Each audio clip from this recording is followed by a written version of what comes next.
बिहार के उप मुख्यमंत्री सम्राट चौधरी और उद्योग मंत्री नीतीश मिश्रा जब आज मुंबई में बैठकर टाटा, अडानी और रिलायंस जैसे बड़े ग्रुप के मालिकों से बात कर रहे होंगे, तब उनका सिर्फ एक ही मकसद रहेगा कि कैसे भी बिहार में उद्योग लाया जाए, इंडस्ट्री लाया जाए, इन्वेस्टमेंट लाया जाए। और जो ठप्पा बिहार पर इस बात का लगा हुआ है कि बड़ी बड़ी इंडस्ट्रियां बिहार नहीं आती हैं, यहाँ का माहौल खराब है, इस परसेप्शन को बदलने का पूरा प्रयास आज शाम 5 बजे बंबई में किया जाएगा।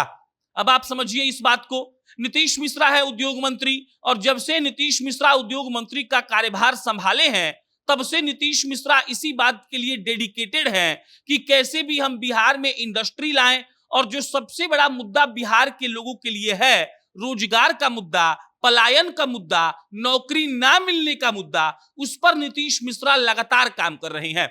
1500 करोड़ का इन्वेस्टमेंट अडानी की तरफ से बिहार में आ चुका है। सीमेंट का और पेप्सिको के बोतल का फैक्ट्री लग रहा है, मतलब काम चालू हो चुका है। और नीतीश मिश्रा लगातार इस बात का दावा करते रहे हैं कि हमको मौका दिए हैं आप लोग, हम आपको 2 से 3 साल में ऐसा रिजल्ट देंगे कि आप लोग भी कहेंगे कि नीतीश मिश्रा ने बिहार के लिए वो करके दिखाया जो किसी ने नहीं किया है। अब सीधा सीधा खबर पर आते हैं।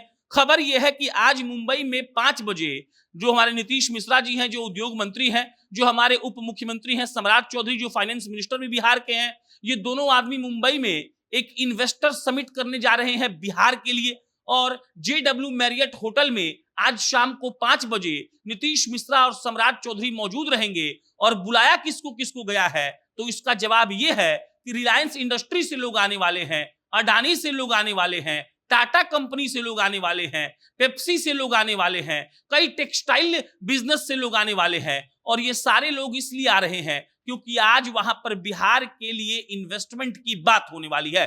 और खबर सिर्फ इतनी नहीं है, खबर यह है कि वाणिज्य मंत्री यानी कि देश के जो उद्योग मंत्री हैं पीयूष गोयल, वो भाई साहब भी वहां रहेंगे। और उनको बतौर मुख्य अतिथि नीतीश मिश्रा और सम्राट चौधरी ने वहां पर बुलाया है।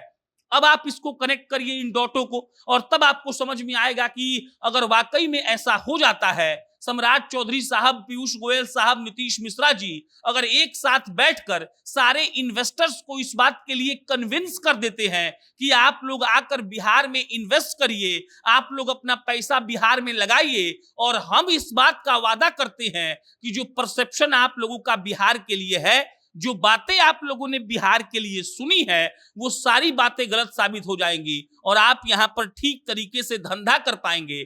तब सोचिए कितना मजा आएगा।